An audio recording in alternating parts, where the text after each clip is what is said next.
सर्वरूपधरं शान्तं सर्वरूपधरं शान्तं सर्वनामधरं शिवम् सच्चिदानन्दरूपम् अद्वैतम् सत्यं शिवं सुंदरं ప్రేమ స్వరూపులారా, యావత్ ప్రపంచము ప్రశాంతి నిలయంలో కూడి ఇట్టి ఆనందాన్ని అనుభవిస్తున్నదనగా వారు విదేశీయులని, ప్రశాంతి నిలయం స్వదేశీయమని భావిస్తున్నారు.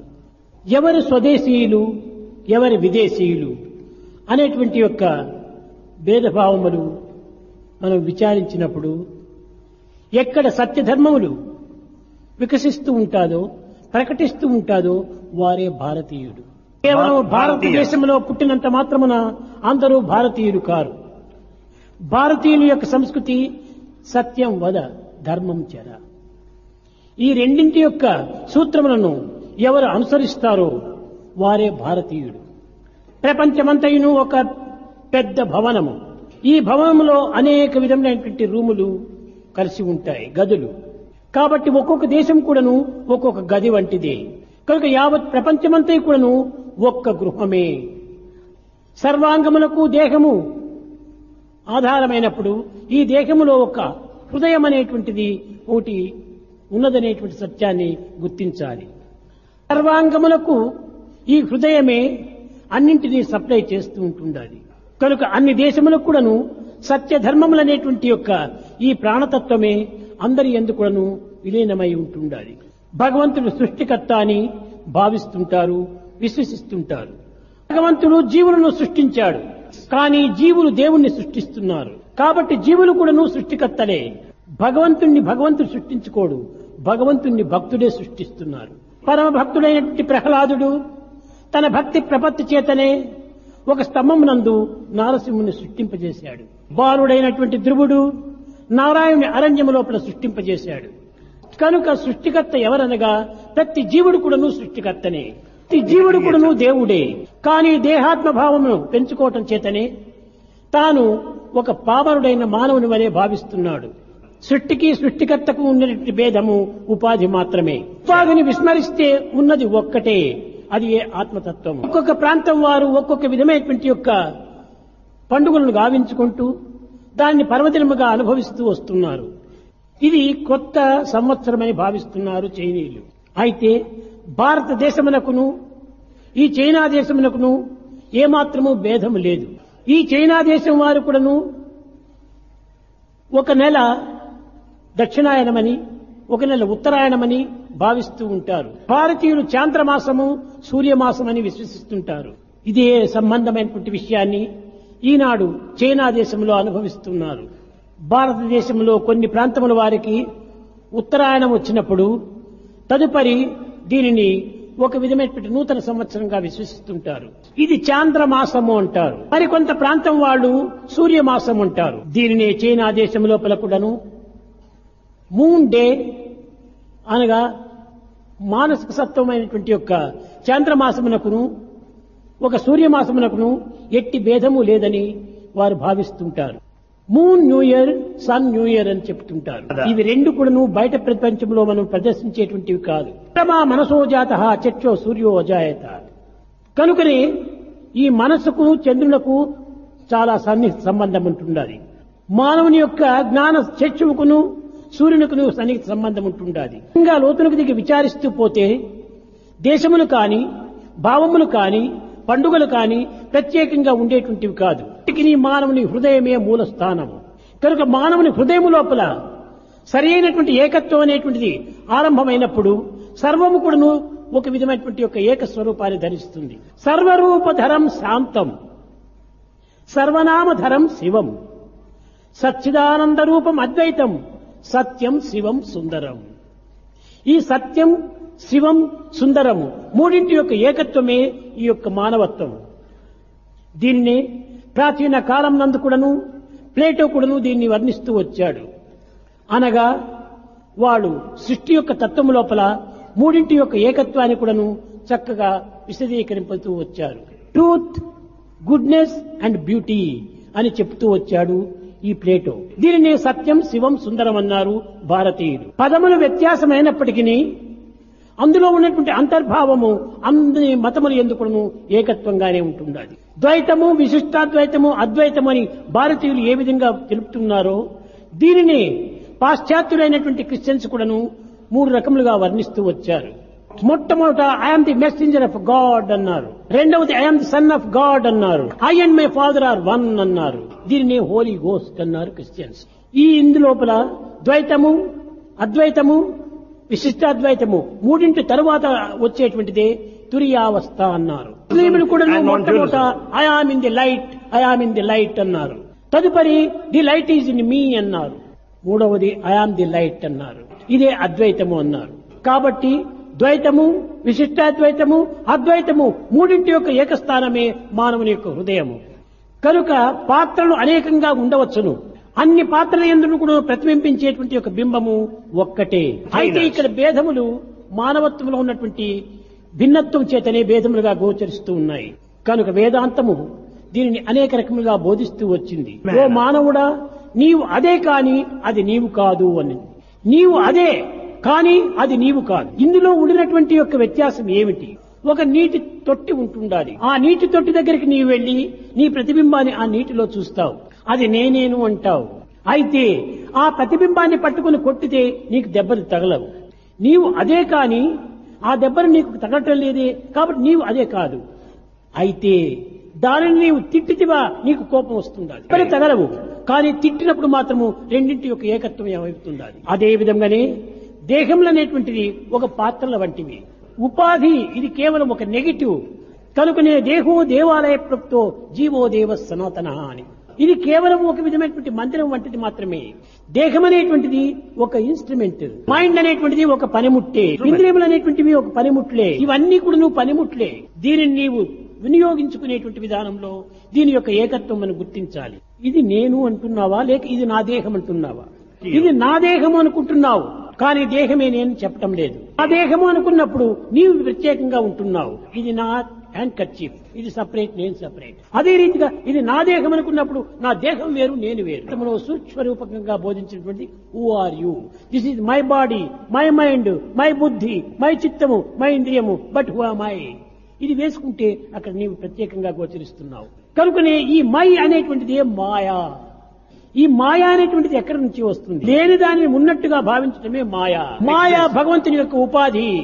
భగవంతుని మాయోపాధి అని పేరు పెడుతుంది. కనుక ప్రాంతమును పురస్కరించుకొని వారి వారి అభ్యాసములను పురస్కరించుకొని ప్రాచీన కాలం నుండి కూడాను వేరు వేరు దేశములు, వేరు వేరు భాషలు, వేరు వేరు సాంప్రదాయములని విశ్వసిస్తూ వచ్చారు. నా ఉద్దేశం అందరి యందు ఉన్నటువంటిది ఒకే తత్వమే. ఇదే ప్రేమ తత్వము. ప్రేమ లేని మానవుడు ఈ లోకములో లేడు. కానీ ఆ ప్రేమను అనేక మార్గంలో వినియోగించవచ్చును. కానీ ప్రేమ ఒక్కటే. పిచ్చాసుపత్రి లోపల అనేక రకములైనటువంటి పిచ్చివారు ఉంటుంటారు. అదే విధంగా ఈ జగత్ అనేటువంటి ఒక పిచ్చాసుపత్రి. కొందరు ధనం పైన పిచ్చి పట్టి ధనము ధనము ధనం అని విచారిస్తుంటారు.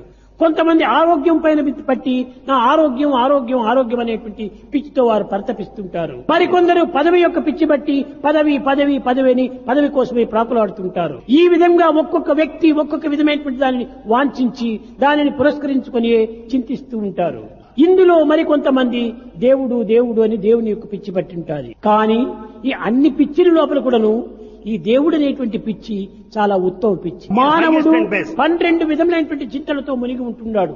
టుట ఒక చింత, భూమి నుండుట చింత, సారమొక చింత, సావు చింత, బాల్యమంతయు చింత, వార్ధక్యమొక చింత, జీవించుటొక చింత, చెడుపు చింత, కర్మలన్నీయు చింత, కష్టము ఒక చింత, సంతసమొక చింత, వింత చింత, సర్వచింతల బాపెడి సర్వేశ చింత, కొనుడి ఇకనైన ప్రజలార కోర్కె మీర. ఈ యొక్క సర్వేశ చింత చేత సర్వచింతలు కూడా నిర్మూలమైపోతాయి. దేనిని మనం తెలుసుకుంటే సర్వమును తెలుసుకున్న వారం అవుతాము. దేనిని మనం చూస్తే సర్వమును చూచిన వారం అవుతాము. దేనిని పట్టితే సర్వమును పట్టిన వారం అవుతాము.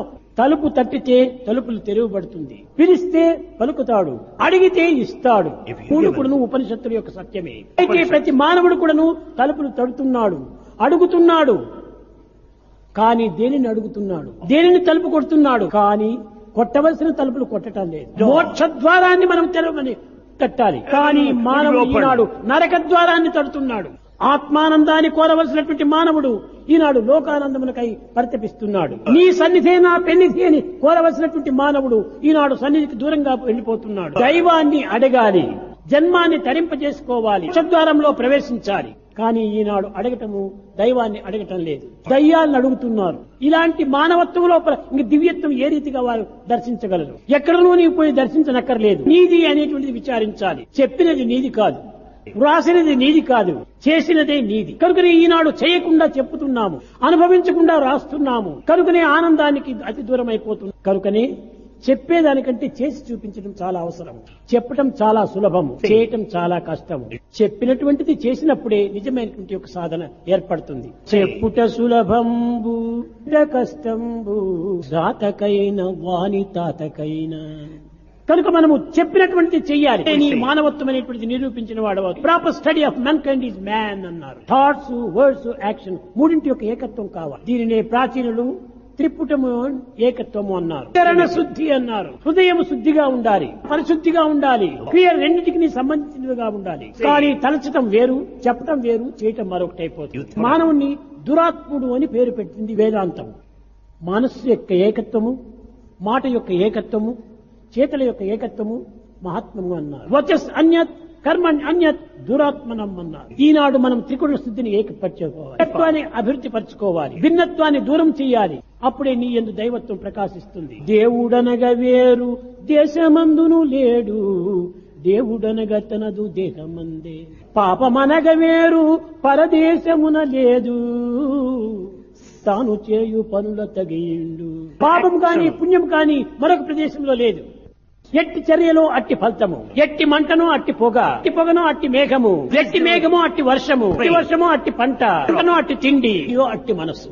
కనుకనే మొట్టమొదట మనం చేసే కర్మల్ని పురస్కరించుకుని మన యొక్క పవిత్రమైనటువంటిది అపవిత్రమైనది నిర్ణయించుకోవచ్చు. కనుక ప్రతి మానవుడు కూడాను పవిత్రమైనటువంటి కార్యంలో ప్రవేశించాలి. పవిత్రమైన విచారణ చేస్తే అదే వ్యాసుడు చెప్పాడు.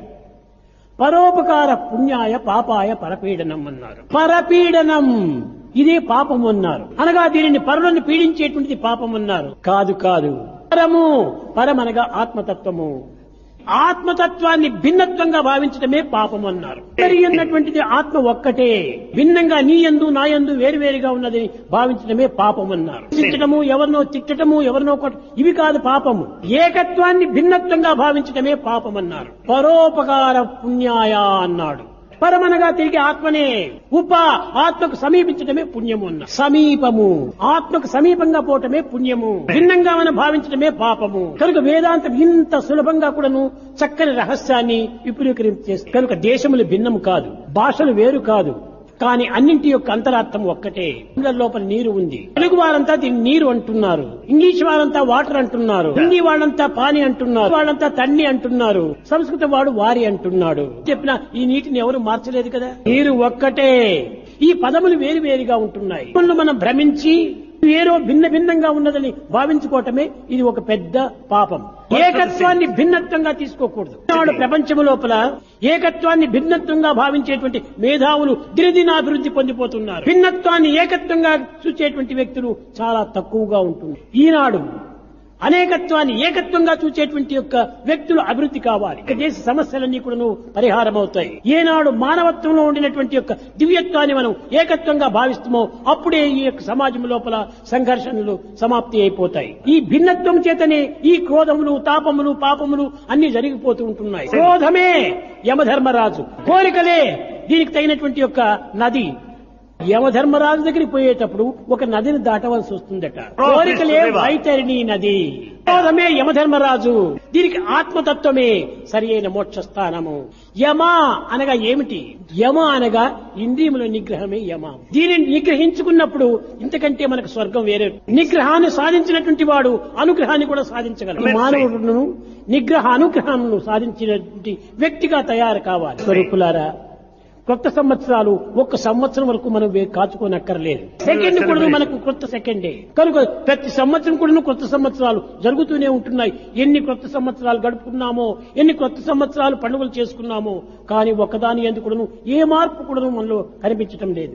సంవత్సరం జరిగే కొలది దేహం పెరుగుతూ ఉండాలి, దేహం పెరిగే కొలది ఆయువు తరుగుతూ ఉండాలి. దేహం పెరిగేదాన్ని చూసి మనం ఆనందిస్తున్నామే కానీ తరిగే ఆయువును చూసి మనం విచారం చేయటం లేదు. చాలా బాగా పెద్ద అయిపోయినాడు, పెద్దవాడైనాడు అని ఆనందిస్తుంటారు తల్లిదండ్రులు. కానీ దేహం పెరిగింది కానీ ఈ ఆయు ప్రమాణం తరిగిపోయింది, దీని విచారం చేసేవాడు చాలా తక్కువ. కాలము చాలా అపవిత్రమైనటువంటిది. కాలాన్ని కాలుడు మింగుతున్నాడు. కాలకాల ప్రపన్నానాం కాలాఖ్యంని కరిష్యతే.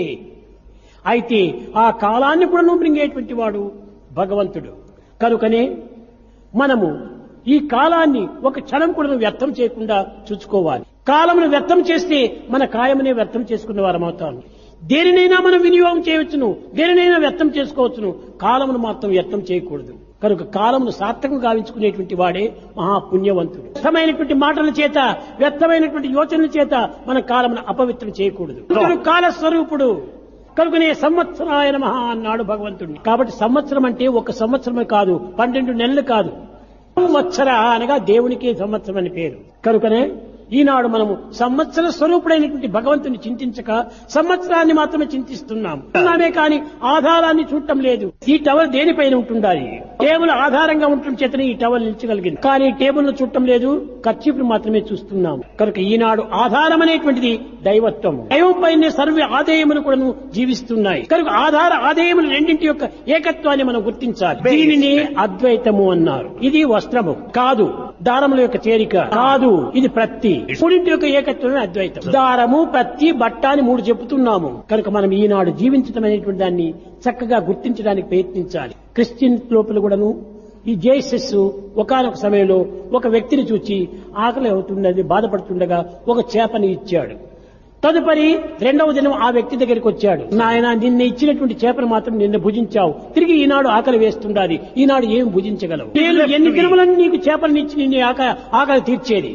కాబట్టి నీ ఆకలి తీరేటువంటి మార్గము, చేపలను పట్టేటువంటి మార్గము చక్కగా నీవు గుర్తించుకోమన్నాడు. అప్పుడు ఎవరిపైన నీవు అడగనక్కర్లేదు, ఎవరిపైన నీవు ఆధారపడనక్కర్లేదు. కనుక ఈ ఇతరులపైన ఆధారపడేటువంటి మార్గం లేకుండా తనపైన తాను ఆధారపడేటువంటి యొక్క జీవితాన్ని మనం ఈనాడు వెతుక్కోవాలి. ఆధారం ఏమిటి? ఆత్మవిశ్వాసమే. ఏనాడు భారతీయులు ఆత్మవిశ్వాసాన్ని కోల్పోయారో ఆనాడే ఈ భారతదేశంలో సర్వ విధమైనటువంటి యొక్క సంస్థలు కొన్ని క్షీణించిపోతున్నాయి. కనుక ఆత్మవిశ్వాసాన్ని పెంచుకోవాలి. సత్య ధర్మాలను మనం అనుసరించాలి. ఈ ఆత్మవిశ్వాసంతో సత్య ధర్మాన్ని అనుసరించేటువంటి వాడు ఎవడైనా సరే వాడు భారతీయుడే. కేవలం మాత్రమే భారతీయుడు కాదు నీవు.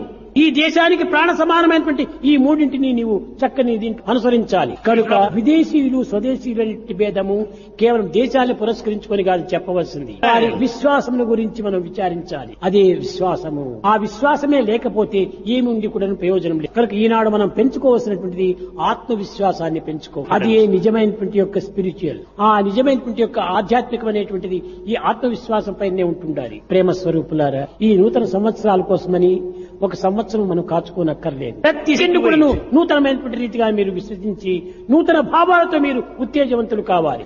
దీనిని మనం వచ్చిన దాన్ని నెట్టుతున్నప్పుడే మనం ముందుకు సాగడానికి వీలవుతుంది. నీటిలో పడి నీవు వచ్చిన నీరంతా కూడా వెనక్కి నెట్టుతూ పోయినప్పుడే నీవు ముందుకు పోతున్నావు అన్నారు. నీటి లోపల వచ్చినటువంటి నీరును వెనక్కి నెట్టడం చేతనే మనం ముందుకు కొనసాగిపోతున్నాం. నేర్చినటువంటి వాడు, గీతను నేర్చినటువంటి వాడు ముందుకు సాగిపోతుంటాడు. కనుకనే గీతనే ఈత, ఈతనే గీత.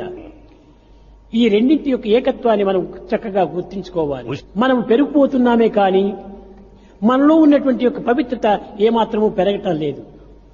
కొన్ని నిమిషములకు పూర్వము అనిల్ కుమార్ చెప్పాడు, సైన్స్ అండ్ టెక్నాలజీ చాలా అభివృద్ధి అవుతుండాలని. టెక్నాలజీ అంటే ఏమిటి? తెలివి అంటున్నారు. అంటే ఏమిటి? ఒక విధమైనటువంటి అన్నింటి యొక్క పరిశీలన చేసి సత్యాన్ని గుర్తించుకునేటువంటిది అన్నారు. పాలించుకోనక్కర్లేదు, నిరంతరము కూడా మన యొక్క దీంట్లో నిలిచి ఉంటున్నది. దీనినే ప్రజ్ఞానం బ్రహ్మ అన్నది వేదము. ఈ ప్రజ్ఞానం అనేటువంటిది ఏమిటి? ఏదో చదువుల చేతను గ్రంథముల చేతను వచ్చేటువంటిది కాదు, ఇప్పటికీ ఉంటుండాలి. దీనినే కాన్స్టెంట్ ఇంటిగ్రేటెడ్ అవేర్నెస్ అన్నారు. దానినే ప్రజ్ఞానం అన్నారు. జ్ఞానం మనము నేర్చుకునేటువంటిది కాదు, టీచర్లు బోధించేటువంటిది కాదు, షాపులో చిక్కేటువంటిది కాదు, కంపెనీలు సప్లై చేసేటువంటిది కాదు, కొత్తగా నేర్చుకునేటువంటిది కాదు. ఎందే ఉంటున్నది. ఉన్నదాన్ని నీవు తెలుసుకోలేకపోతున్నావు. ఈ ఖర్చు ఇక్కడనే ఉంటుండాలి. కానీ కన్నులు మూసుకున్నప్పుడు ఎక్కడెక్కడో వెతుకుతాము. కానీ ఉన్నది ఎక్కడిది? కన్నులు తెరుచుకోకుండా పోవటం చేతనే దీన్ని ప్రత్యేకమైనటువంటి పరిస్థితుల్లో ప్రార్థిస్తున్నాము. ఇప్పుడు మన జ్ఞాన నేత్రములు మనం తెలుస్తామో అప్పుడు నేరుగా ఆ ఖర్చు పైన పోతుంది.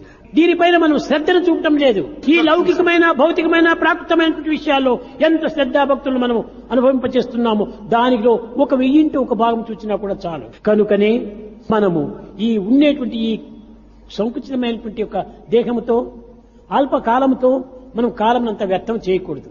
ఏ విధమైనటువంటి యొక్క వ్యర్థము కాకుండా దేహాన్ని సార్థకంగా గావించుకోవాలి. తిరస్కరించుకుని ఏ శంకర్ల వారు అస్థిరం జీవనం లోకే స్థిరం యౌవనం ధనం స్థిరం ధారాపుత్రాది సత్యం ధర్మం ద్వయం స్థిరం. ఇవి రెండే మనకు శాశ్వతమైనటువంటి. వీటిని మాత్రమే మనం అనుసరిస్తుంటే ఇంక ఏ జపము, ఏ ధ్యానము, ఏ కర్మను ఆచరించనక్కర్లేదు. నీ లోపల ఉన్నటువంటి భావాన్ని సత్యరూపంతో నీవు ప్రకటించు, దాన్ని చేతితో నీవు ఆచరించు. 3 కారణాలు ఉంటున్నాయి. రాగద్వేషాలతో దూషితం కానటువంటి చిత్తము, దూషితం కానటువంటి వాక్కు, హింసాదులతో దూషితం కానటువంటి దేహము, ఇది ఏ పవిత్రమైనటువంటి జన్మము. రాగద్వేషాలతో దూషితం కానటువంటి యొక్క హృదయాన్ని మనం పెంచుకోవాలి. సదాలతో దూషితం కానటువంటి యొక్క నాలుకను మనం చక్కగా కాపాడుకోవాలి. సాధనతో దూషితం కానటువంటి యొక్క చేతిని మనం సంరక్షించుకోవాలి. ఇది ఏ నిజమైన మానవుడు సాధించవలసినటువంటి గొప్ప ఘనకార్యం. తపములు ఎన్ని, జపములు ఎన్ని, ధ్యానములు ఎన్ని చేసి కూడా ప్రయోజనం లేదు. ఈ రాగద్వేషాలను కొంతవరకు మనం అరికట్టుకోవాలి. రాక్షసుల యొక్క లక్షణాలు ఈ మానవతా విలువలు కావు. కనుక మనం ఈ 3ంటిని సాధించడానికి దైవం యొక్క ప్రార్థన నిరంతరం కూడా చేస్తూ, దైవం ఎక్కడో ఏ దేవాలయంలో ఉన్నాడని విచారించకుండా దైవం నా యొక్క హృదయ దేవాలయంలోనే ఉన్నాడు అనేటువంటి సత్యాన్ని మనం విశ్వసించాలి. ఈ ప్రపంచంలో కార్యాలు అందించడం దేనికోసం? చిన్న ఉదాహరణము, మంచి డెన్లర్ బెడ్ తెచ్చి వేసుకున్నావు, అనుకూలమైనటువంటి దిండ్లు పరుచుకున్నావు, సీలింగ్ ఫ్యాన్ చక్కగా తిరుగుతుండాలి, ఎయిర్ కండిషన్ మంచి కండిషన్ లో ఉంటుండాలి, నిద్ర రావటం లేదు నీకు. ఇవన్నీ ఉండి ప్రయోజనం ఏమి? నువ్వు ఎందుకోసం నేను తెచ్చుకున్నావు? దిండు నీవు ఎందుకోసం తెచ్చుకున్నావు? ఫ్యాన్ ఎందుకోసం వేసుకున్నావు? ఎందుకోసం నువ్వు వేసుకున్నావు? నిద్ర రానప్పుడు ఇవన్నీ ఉండి ప్రయోజనం ఏమిటి? అదే విధంగానే దేహం ఉంది, మనస్సుంది, బుద్ధి ఉంది, చిత్తముంది, ఇంద్రియముంది, అంతఃకరణం ఉంది, అన్నీ ఉంటున్నాయి, ఆనందం లేదు. ఇవన్నీ ఉండి ప్రయోజనం ఏమిటి? కనుక ఆనంద నిమిత్తమై ఈ అన్నింటినీ మనం ఉపయోగించుకోవాలి. ఈ మనస్సును ఆనంద నిమిత్తమై మనం ప్రవేశపెట్టాలి. మన బుద్ధిని విచారణ నిమిత్తమై మనం ప్రవేశపెట్టాలి. అంతఃకరణను తగినటువంటి పరిశుద్ధము గావించుకోవడానికి ప్రయత్నించాలి. కాయం చేత పరిపూర్ణమైన పవిత్ర కర్మలు ఆచరించాలి. ఇప్పుడే మనకు ఆనందం అనేటువంటి నిద్ర హాయిగా వస్తుంది. ఈ సత్యాన్ని మనం గుర్తించాలి. మన జీవితం రావటం కోసమని నిత్యానందాన్ని అనుభవించాలి, ఆత్మానందాన్ని అనుభవించాలి. కేవలం పశుపక్షి మృగాదుల వలె తినటము, తాగటము, నిద్రించటము, మరణించటము ఇంత మాత్రంతోనే ఉంటే ఇంక నీవు మానవ జన్మం సార్థకమైనదని ఎట్లా చెప్పగలవు? దుర్లభం అంటున్నావు, ఏమిటి నీ దుర్లభం? ఎవరినైనా ఒక విద్యార్థిని పోయి అయ్యా what is the purpose of life అని ప్రశ్నించినప్పుడు ఏమిటి ఉండాలి? ఇది చాలా సులభమైనటువంటిదే కదా అంటారు. కానా పీనా సోనా మరణ, బస్ ఇది పర్పస్ ఆఫ్ లైఫ్. ఇది పశుపక్షి మృగాదులు కూడా చేస్తున్నాయి, దానికి కూడా జరుగుతున్నాయి కదా. క్రిమికీటకాదులు కూడా ఈ 4ంటిని అనుభవిస్తున్నాయి. ఇంకా మానవత్వంలో ఉన్నటువంటి ప్రత్యేకత ఏమిటి? జ్ఞానం నరాణ అధికం విశేష, జ్ఞానేన శూన్య పశుపి సమాన. కనుకనే ఆ విజ్డమ్ రావాలి. కనుక ఆ విజ్డమ్ అనేటువంటిది నాలెడ్జి. ఆ నాలెడ్జి అనేటువంటిది ఏమిటి? ఇది ఎనర్జీ. ఈ ఎనర్జీ అనేటువంటిది దైవత్వము. కనుకనే టేక్ నాలెడ్జి, అదే టెక్నాలజీ. నీ నాలెడ్జి నువ్వు తీసుకో, దాంతో నీవు జీవితాన్ని సాగించు. కానీ నీ నాలెడ్జిని నీవు వదిలిపెట్టి ఎవరి నాలెడ్జి పైన నీవు ఆధారపడితే నీవు ఏ విధంగా సాధించగలవు? కాబట్టి ఎవరిపైన మనం ఆధారపడకూడదు, తనపైన తాను ఆధారపడాలి. ఈ సెల్ఫ్ రియలైజేషన్, ఈ విధమైన మార్గం లోపల మనము ఆత్మవిశ్వాసాన్ని పెంచుకోవాలి. ప్రేమ స్వరూపులారా, ప్రేమకు మించినటువంటిది మరొకటి లేదు. ప్రేమనే సర్వస్వరూపము. కానీ ఆ ప్రేమ చేత మనము భౌతికమైనటువంటి ఈ లౌకికమైనటువంటి స్వార్థమైనటువంటి విషయాలను త్యాగం చేసి ప్రేమ లోపలనే ప్రవేశించండి. కనుకనే గోపికలందరూ ఆశించారు, ప్రేమరహిత మరుభూములలో ప్రేమాంకురములు పొంద ప్రేమావేశముతో ప్రేమ సుధా వర్షము వర్షింపగా ప్రేమ నదులు ప్రవహింపగా మురళి గానము ఎగదే. ప్రేమ సుధా వర్షము వర్షింపగా ప్రేమ నదులు ప్రవహింపగా మురళి గానము ఎగదే. కృష్ణ గానము ఎగదే. అది ఏ నీ ఆనందము, అది ఏ నీ మధురానందము, ఏ నీ ప్రేమానందము, ఏ నీ అద్వైతానందము, సచ్చిదానందము, అది ఏ నా ఆత్మానందము. ఆ ప్రేమ యందే సర్వానందములు ఇమిడి ఉంటున్నాయి. కనుక ప్రేమ చేత సర్వమును సాధించండి. ప్రేమ ముదిత మనసే కహో రామ రామ రామ రామ రామ రామ రామ రామ రామ శ్రీ రామ రామ రామ.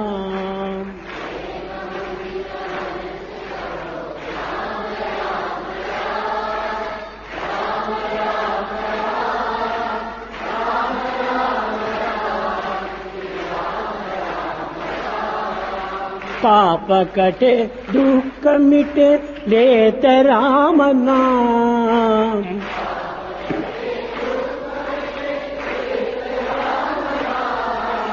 भव समुद्र सुखद नाव एक राम नाम.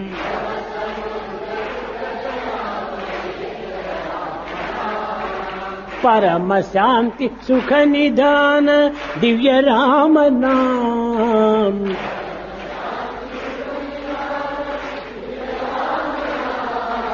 निराधार को आधार एक राम नाम.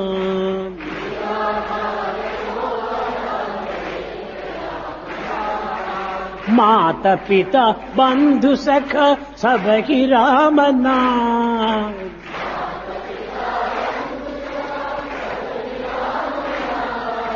भक्त जनर जीवन धन एक राम नाम.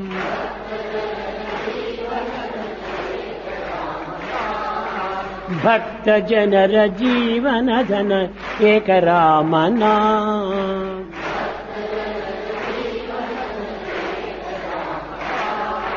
राम राम राम राम राम राम राम राम राम श्री राम राम राम.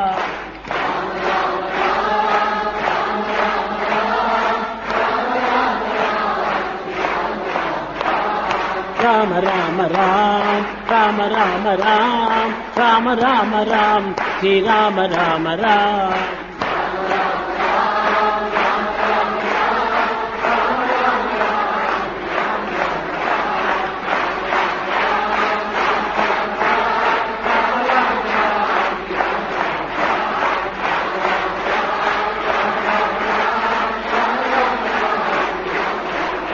राम राम राम राम राम राम राम राम राम श्री राम राम राम.